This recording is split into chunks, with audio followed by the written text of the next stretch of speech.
Performance task for marketing management. Good afternoon. So ako day si Jerome Mark Dave Ibasin from the Institute of Criminal Justice Education based sa ISM. So nakay pangutana nimo ya. As a customer, which from of marketing do you find most effective? Social media, traditional marketing, email, or ads? Why, and make sure to ask further. for me lang no is kanang ads kay ang ads mong is dali ra kay siya ma-access sa uban nga mga tawo. Is for example sa Facebook ta. Mostly gyud sa mga platforms or mga businesses nagagamit gyud sila og ads. Why? It's because ang ads mong is while nag-scroll lang ka sa social media is makita gyud bitaw nimo dito nga unsa na ang ilang product nga gipang baligya. And also ang ads is easy ra po kay siya nga ma-kuan bitaw nimo ma-access. Mo lang po. Thank you. Sige, thank you. Thank you.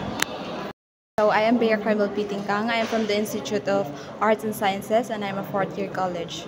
So nakay pangutana nimo As a consumer, which form of marketing do you find most effective? Social media, traditional marketing, email, or address, and why?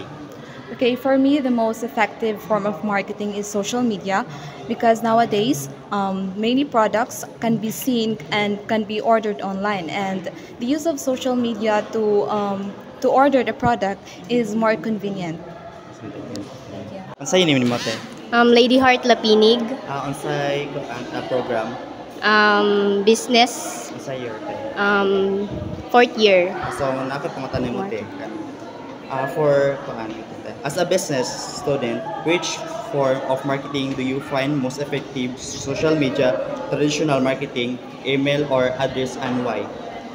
For me, as a business major in marketing management, I can say nga social media gyud kay nowadays we are in an era manggod nga kanang more on technology, and people or our target consumers is na gyud siya ga kuan permis sa online world. So kuan social media gyud ang akong maingon nga most effective way in marketing.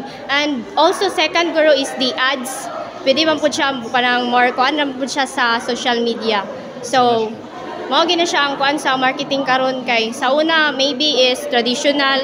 It's because dili man uso ang cellphone, but right now mga gadgets with the modern technology na gyud sa social media tanan. Thank you.